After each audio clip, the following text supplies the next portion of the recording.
So here are a few signs for identifying victims. I will say these are not end all and be all by any means.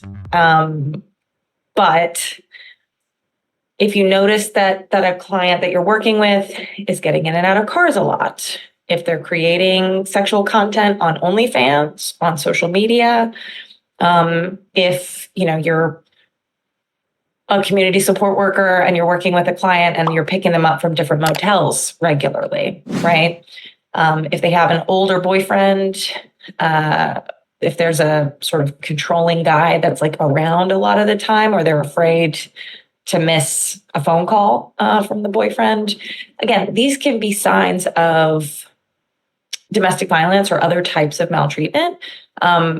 But the important thing here is noticing the red flags so that you can step in and do something about it.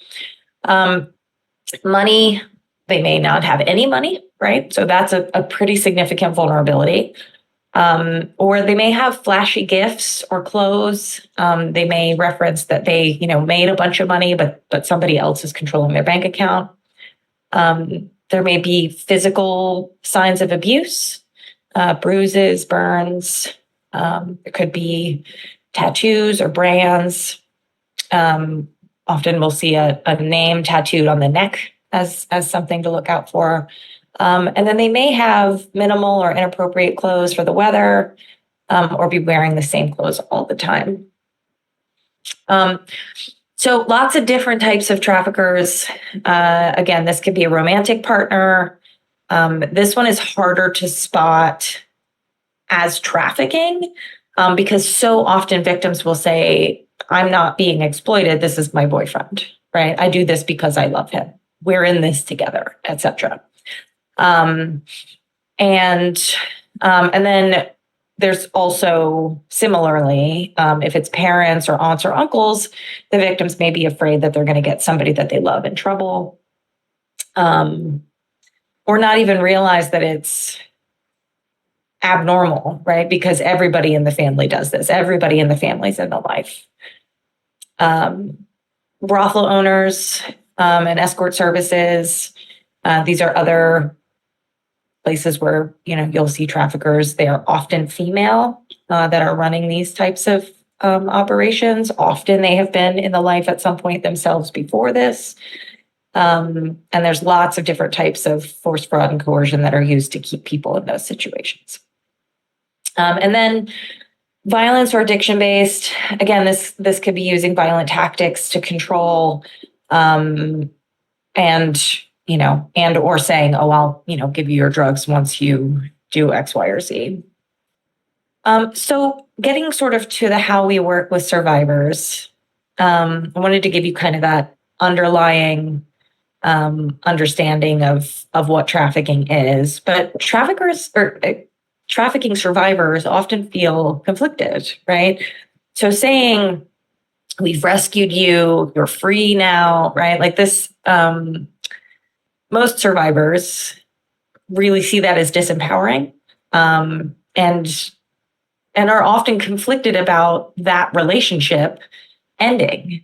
And potentially where they were culpable in what happened, right? But if he was, so for my own experience, the adults in the brothels where I worked would talk all the time about how myself and the other teenagers there were empowered women, that we were choosing to use our bodies and to be empowered, right, as sex workers. That was the narrative. And we were children, so obviously we were not. But it was difficult for me for a long time because I didn't call myself a survivor. I had all these words that I had created a narrative around for myself and my experience. But also, oftentimes, these people are your support system, right? Your boyfriend or your trafficker, the other girls, the other victims, right? These are my family. These are my people. These are the people that I spend all my time with. And so to leave that feels frightening. we're built as social creatures, right? We need a network of people to keep us safe. So, and then in terms of building safety and trust as a clinician, this can make it that much more challenging. So relationships, complex trauma is right now not a diagnosis in the DSM. So something to keep in mind. I'm going to talk more about that. But it is characterized by multiple long-term traumatic events, usually rooted in relationships with caregivers or other important adults during childhood. Because it typically occurs as a result of child maltreatment, attachment is affected too, right? So this creates that difficulty with trusting relationships, with having healthy boundaries for myself and for other people, and a general sense of who I am and myself and my personal safety. Oops. Okay.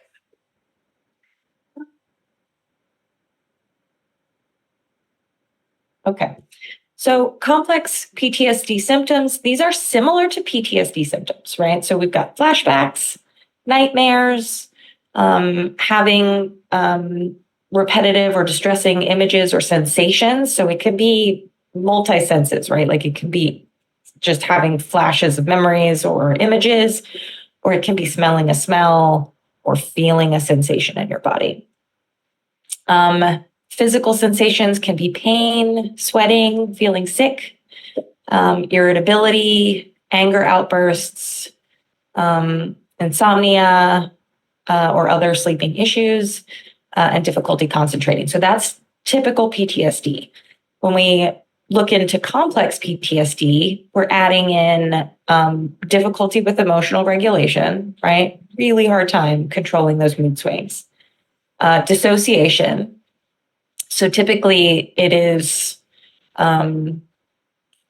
dissociation is a thing that we use as, when any human being, right? When we're in a highly traumatic situation, we are trying to block out pain. Our brain will say, this is too much. I can't be here anymore, and sort of disconnect, right?